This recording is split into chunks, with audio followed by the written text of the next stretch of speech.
Bonjour chers élèves, on se retrouve dans un nouveau chapitre de révision qui est la transmission et transformation de puissance par engrenage et RDM et torsion, toujours dans le cadre de la continuité pédagogique. Cette révision est destinée aux élèves de 10e année bac STM, sciences, technologie et mécanique. Bon, on va commencer par comment peut-on réaliser, c'est ce qu'on appelle une mise en situation, comment peut-on réaliser un trou taraudé. Donc, pour réaliser un trou taraudé, il faut passer d'abord par une opération de perçage. Donc, on doit d'abord percer un trou, puis on utilise un outil qui s'appelle le tarot, pour réaliser une opération de taraudage. Ça, c'est des étapes de réalisation d'une opération de taraudage. Dans notre système qu'on va étudier, c'est une unité d'usinage qui va réaliser. Donc, notre système étudié fait partie d'un atelier de fabrication des pièces mécaniques destiné à l'industrie automobile. Cette unité devant vous est utilisée pour réaliser un trou taraudé sur des pièces pour la suspension arrière d'un véhicule. Donc, comme vous voyez, vous avez l'unité d'usinage, vous avez l'unité de perçage et après, vous avez l'unité de taraudage. Et bien sûr, la pièce elle est mise en position et maintenue en position sur un étau. Fonctionnement. Donc, le cycle de perçage, déplacement latéral de l'outil grâce au vérin C3. Donc, vous pouvez voir ici un vérin C3 qui est caché là. Donc, elle va faire un déplacement latéral grâce au vérin C3, puis rotation du moteur, rotation de l'outil grâce au moteur asynchrone MT3, le voilà, et sa descente grâce au vérin C4. Donc, le vérin C4 qui va faire descendre le moteur électrique pour réaliser l'opération de perçage. Puis, à la fin, retour de l'outil en position initiale. Ça, pour l'opération de perçage. Maintenant, la fin du cycle de perçage va enclencher le cycle de taraudage suivant. Donc, on aura un déplacement latéral de l'outil grâce au vérin C5 qui est là, latéralement, qui va se déplacer à ce côté-là. L'animation de l'outil d'un mouvement hélicoïdal vers le bas grâce au moteur MT4 a deux sens. Donc, vous avez un autre moteur MT4 qui a deux sens de rotation. Puis, animation de l'outil d'un mouvement hélicoïdal vers le haut. Par la suite, voilà, pour faire sortir, et retour de l'outil en position initiale à la fin de l'usinage. À la fin, la pièce elle est triée puis évacuée. Donc, voilà en gros le fonctionnement de notre système. Le mécanisme, donc, on va étudier maintenant la motorisation de l'unité de taraudage. Le mécanisme de l'unité de taraudage est donné par le dessin d'ensemble suivant, comme vous voyez. D'accord ? On va venir pour détailler un petit peu le fonctionnement. Le moteur MT4 est muni d'un frein et un inverseur. Donc, le moteur là-bas, 22, c'est le moteur MT4. Il est muni d'un frein et un inverseur. Donc, son mouvement de rotation est sécurisé par un limiteur de couple. Donc, on remarque ici le limiteur de couple, elle est là, voilà, il est encadré en rouge.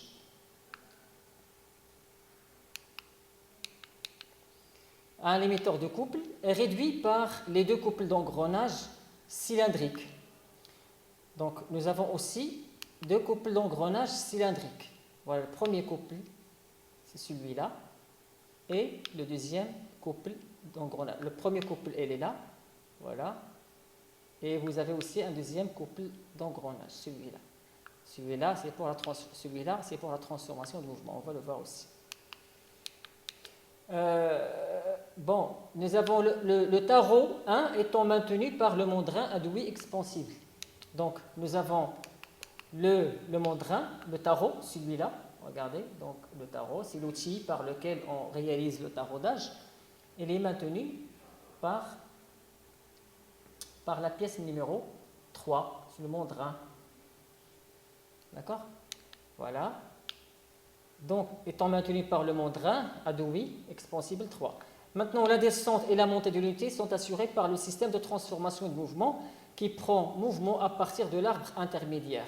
Maintenant, une fois le mouvement du taraudage est effectué, donc comment peut-on descendre tout le système? C'est grâce à ce système de transformation de mouvement de rotation qu'on va voir en détail. Donc, je récapitule dès le début. Donc, ici, nous avons le moteur MT4. Ici, c'est 22. Donc, vous avez automatiquement, après le moteur, vous avez un limiteur de couple qui sert d'accouplement entre le moteur 22 et l'arbre 14.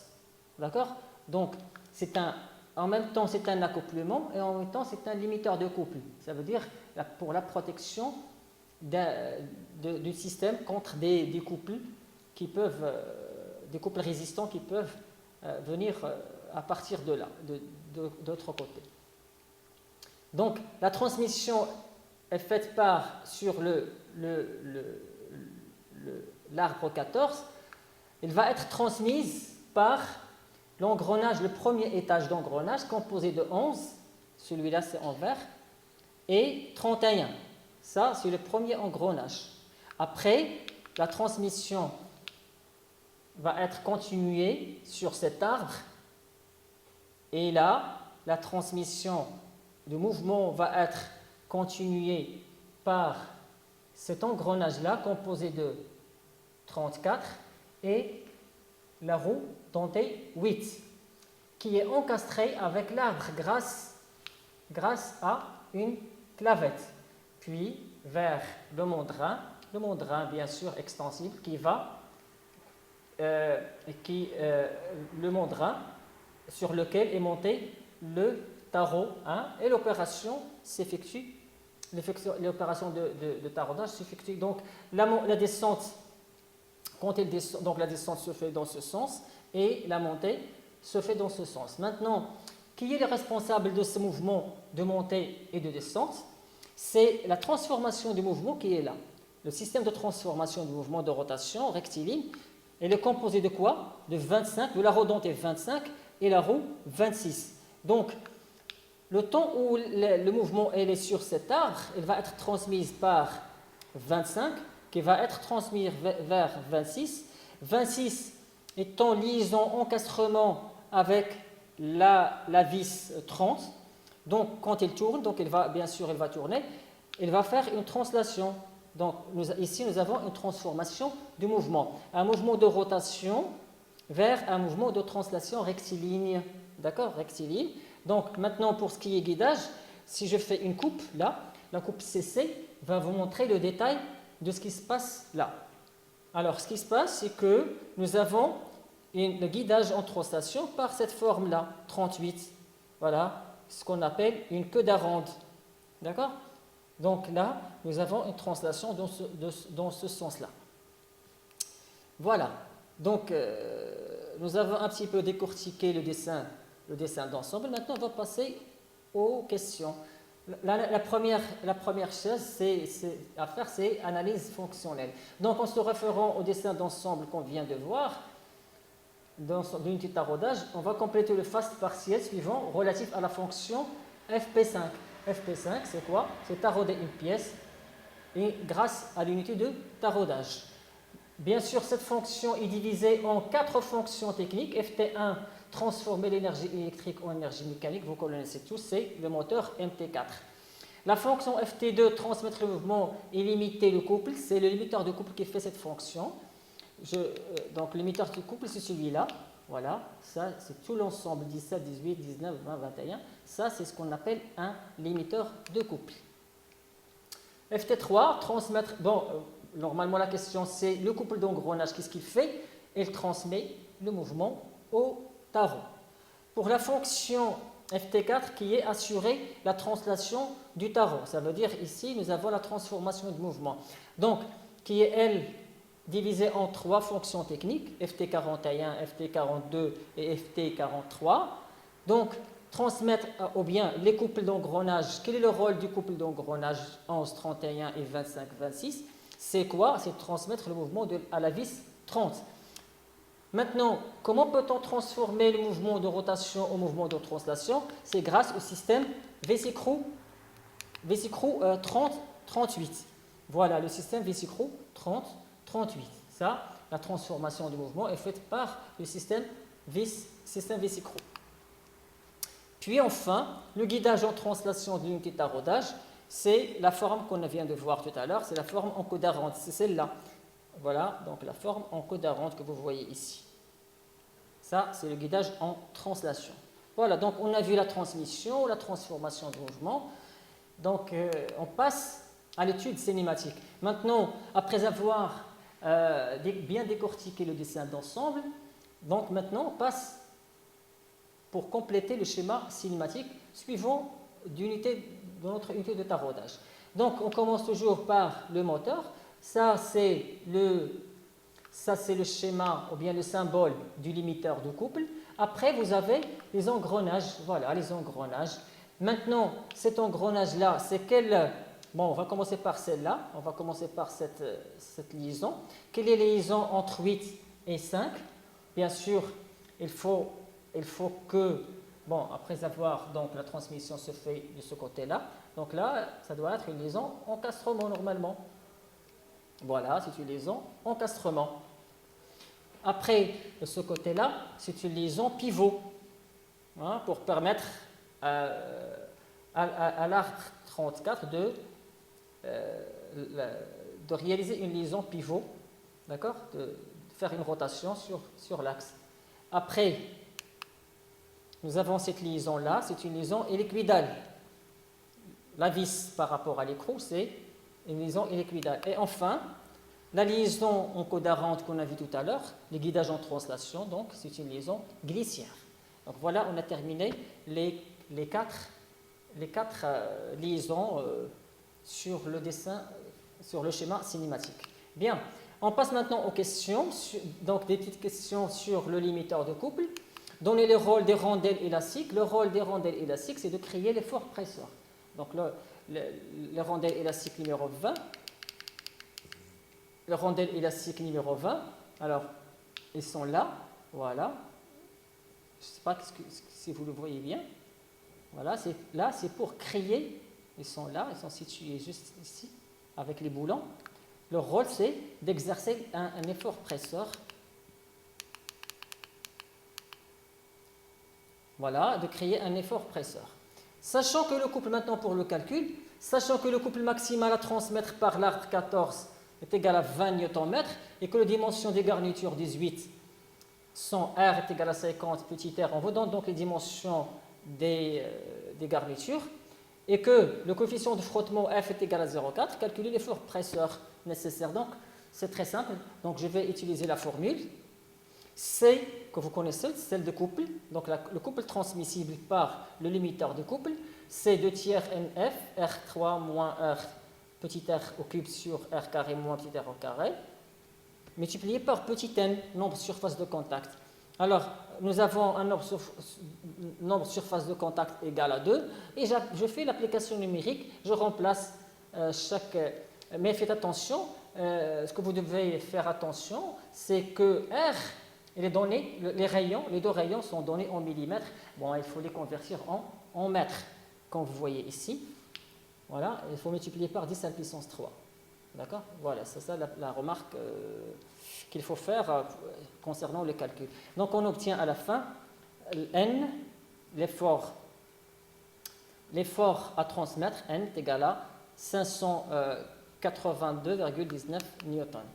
Maintenant, on va compléter sur l'étude de la transmission. Le moteur tourne à une vitesse Nm, donc vous avez un moteur qui tourne à 1000 tours par minute. Le rodon T11, 31, 34 et 8 sont cylindriques à denture droite. Ils ont un module M est égal à 2 mm. Sachant, alors, on vous donne Z11, 18, Z31, 35, etc. Cherchez les deux anthrax. Donc, on va calculer les deux anthrax. Alors, l'anthrax, que vous voyez ici au tableau, donc l'anthrax entre 11 et 31 si petit a, ils ont le même anthrax.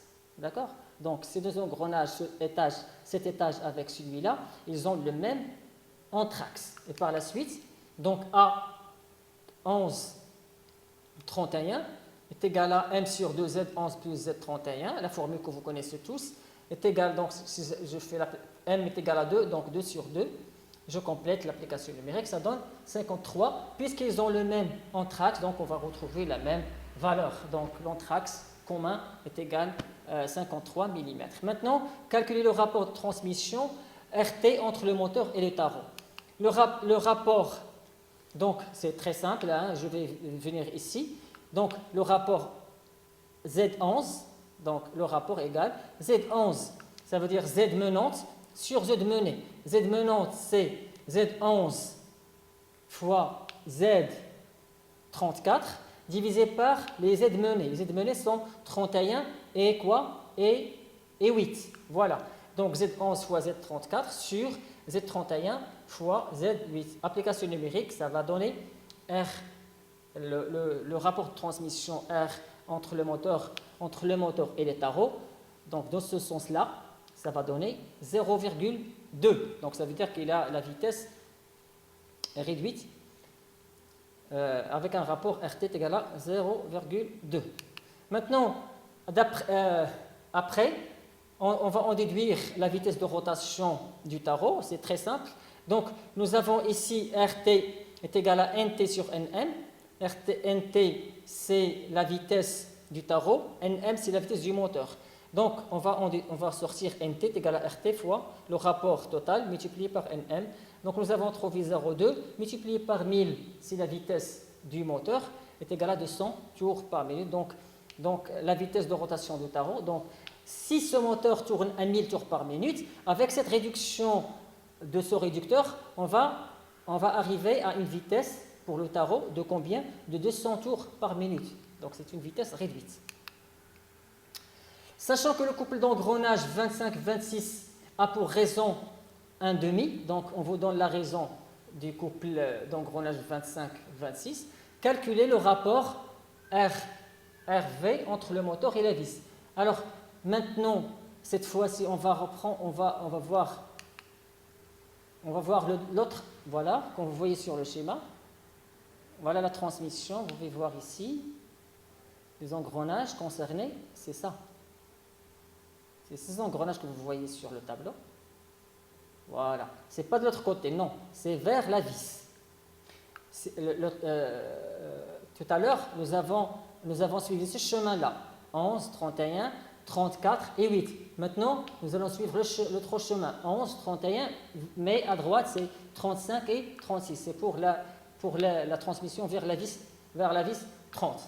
Donc, on va calculer le rapport de transmission. C'est la même chose.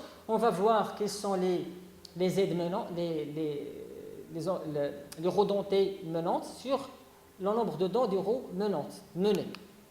Ça va donner quoi? Donc RV est égal à Z11 sur Z31, voilà celui-là, sur le rapport entre 25 et 26. 35, voilà, 25 et 26. Donc le rapport déjà donné, voilà, sachant que le couple d'engrenage 25-26 est égal à 1,5, il nous reste juste celui-là, Z11 sur Z est égal à 18 sur 35 multiplié par 1,5, ça donne 0,257. Donc ça, c'est le rapport de transmission RV entre le moteur et la vis. D'accord? En déduire la vitesse de rotation de la vis 30. Maintenant, c'est simple, on va en déduire parce qu'on connaît le rapport de transmission, on connaît la vitesse du moteur. Donc, toujours on multiplie le rapport multiplié par la vitesse du moteur.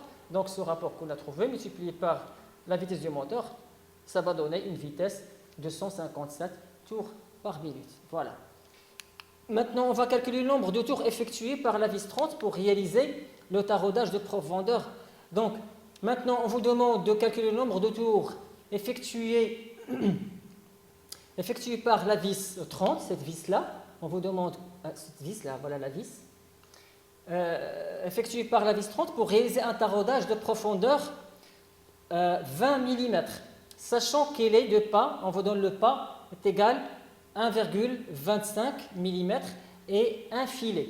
Donc c'est un filet. Alors, pour faire cette question, nous avons un tour correspond à un déplacement de 1 pas de l'hélice. N' étant le nombre de tours effectués. Alors la relation, le déplacement ou bien la course du tarot, C est égal à N', c'est-à-dire le nombre de tours effectués, multiplié par le pas. On va retirer N' est égal à la course qu'on a. Alors on nous a donné la course 20 000, voilà 20 mm. Donc 20 mètres divisé par le pas qui est de 1,25. Donc ça va donner 16 tours. Donc pour réaliser une profondeur de 20 mm, on a besoin de 16 tours effectués par la vis pour réaliser cette profondeur. Maintenant, on a terminé la partie transmission. Je passe à la partie comportement, résistance des matériaux. Et en particulier l'étude de la torsion. Donc, la première question, le couple maximal que peut transmettre l'émetteur de couple à l'arbre 14 est de valeur 20 newtons par 20 Nm. Cet arbre qui est cylindrique plein, comme vous le voyez ici sur le tableau, est sollicité à la torsion simple. Donc nous avons un arbre plein de diamètre D1. Déterminez le diamètre D1 minimal de l'arbre 14 pour qu'il résiste en toute sécurité à la torsion, sachant qu'il est en acier de résistance pratique au glissement RPG est égal à 55 newtons par millimètre carré. Bon, alors pour faire cet exercice, on doit mettre d'abord la condition de résistance. La condition de résistance à la torsion, on la connaît tous, c'est taux maxi est inférieur ou égal à RP, avec taux max égale, taux max dans la torsion est égal à MT sur le module de torsion, qui est égal à I0 sur R. Maintenant, je vais sortir taux max, donc taux max est égal à T max est égal à CST, sachant que I0, voilà, donc on va essayer de résoudre, calculer ce module de torsion, on va un petit peu le réduire pour qu'il nous facilite le calcul. Donc déjà I0, on sait que E0 est égal à pi D1 au 4 sur 32, et cette R-là, R, c'est le rayon, ça veut dire D1 sur 2.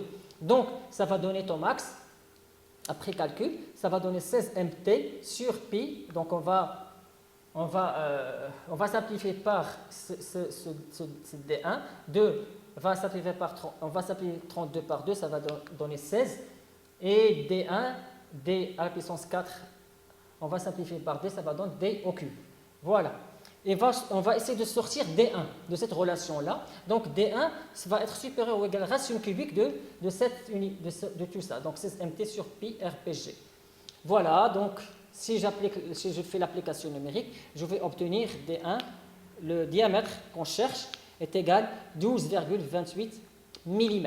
Donc en appliquant la condition de résistance à la torsion, on obtient un diamètre D1 de combien? De 12,28 mm. Maintenant, on vous demande aussi de déterminer le diamètre D2, un autre diamètre D2 minimal de l'arbre pour l'arbre 14 pour qu'il résiste bien à la déformation, sachant que l'angle unitaire de torsion ne doit pas dépasser. Alors on vous demande maintenant une autre exigence. On nous donne l'angle unitaire de torsion qu'il ne faut pas dépasser, qui est égal à 1,3 10 à la puissance moins 5 radians par millimètre. Et on vous donne aussi le module d'élasticité transversale de l'arbre est de valeur de 8 fois 10 à la puissance 4 newtons par millimètre carré. Voilà les données. Maintenant, pour respecter cette exigence, on va appliquer la condition de rigidité. Faites attention, tout à l'heure, on a appliqué la condition de résistance. Maintenant, on va appliquer la condition de rigidité. C'est quoi la condition de rigidité? C'est θ doit être inférieur à θ limite. L'angle unitaire de torsion doit être un angle unitaire de torsion limite qu'on vous donne. Il est déjà là. Voilà, qu'il ne faut pas dépasser 1,3. Donc à ne pas dépasser, ça veut dire inférieur ou égal. Très bien. Si je fais les calculs, donc θ, donc la formule de θ, la formule de θ, θ est égal à mt. Donc je vais appliquer θ. Je vais remplacer θ par mt sur gi0, qui est inférieur à θ limite. θ limite elle est déjà donnée. 1,3 10 à la puissance moins 5. Donc avec I0, alors maintenant, je vais essayer de voir I0. I0 qu'on a vu tout à l'heure, c'est P à la puissance 4 sur 32. et θ limite, elle est déjà donnée sa valeur, donc 1,3 fois 10 à la puissance moins 5 radians par seconde. Maintenant, radians par millimètre, pardon. Maintenant, donc, je vais donc essayer voilà, je vais monter ces 32 en haut, 32 sur mt, Gπ d2 à la puissance 4 doit être inférieur à θ limite. Ça veut dire que d2, donc je vais sortir d2 de là, ça va donner racine à la puissance 4, 32 mt sur Gp fois θ limite, ça va en faisant l'application numérique, ça donne ça, donc 32 fois 20 fois 10, donc en faisant ce calcul-là, on va obtenir un diamètre D2 égale 21,04 mm. Donc, on va en obtenir. Donc, comme vous remarquez tout à l'heure, on avait, dans la première condition de résistance, on a trouvé 12,28. Dans le deuxième calcul, c'est-à-dire la condition de rigidité, il nous a donné 21,04. Maintenant, la question est la suivante. Déduire le diamètre minimal de l'arbre qui répond aux deux conditions, la condition de résistance et la condition de rigidité. Alors, qu'est-ce qu'on va faire? Le diamètre minimal qui répond aux deux conditions est D min. Ça sera le supérieur de D1 min et D2 min qui est égal à 21. Donc le diamètre minimal est égal à 21,04 mm. Et voilà notre arbre seul avec un diamètre 21,04. La dernière question, c'est un travail graphique, la représentation graphique. On demande de compléter le montage de ces deux roulements. Donc vous avez les deux roulements qui sont posés là. Ce sont des roulements à rouleau conique que vous devez essayer de monter sur le montage en entier, sur le socle, en prévoyant le réglage du jeu radial. Puis, deuxième question, vous devez prévoir l'étanchéité du système à gauche, ici, indiquer les tolérances dimensionnelles pour avoir le bon fonctionnement du système. Donc, vous devez respecter, normalement pour faire la représentation, vous devez respecter les règles du montage. Alors, donc je vais passer à la correction rapidement. Donc voilà la correction. Donc là vous avez, donc ici j'ai utilisé un micro en poche avec sa rondelle frein, et de l'autre ici j'ai respecté ce qu'on me demande, l'étanchéité. Donc j'ai réalisé, donc vous avez un élément d'étanche qui va réaliser un joint à lèvres. Voilà le joint à lèvres pour réaliser l'étanchéité à gauche du système. Les tolérances dimensionnelles sont H8, H11, quand vous voyez sur le dessin, M6. Donc, vous devez prendre les dimensions, vous mettez diamètre, par exemple, diamètre 50, vous le mettez diamètre 50 ici, H8. Là, vous mesurez le diamètre et vous mettez diamètre tel, diamètre par exemple 41, H11, ici diamètre 30, M6, etc. Vous faites la même chose pour les deux, pour l'autre roulement. Voilà, donc on arrive à la fin de cette révision. Donc merci de votre attention et à la prochaine séance, Inch'Allah.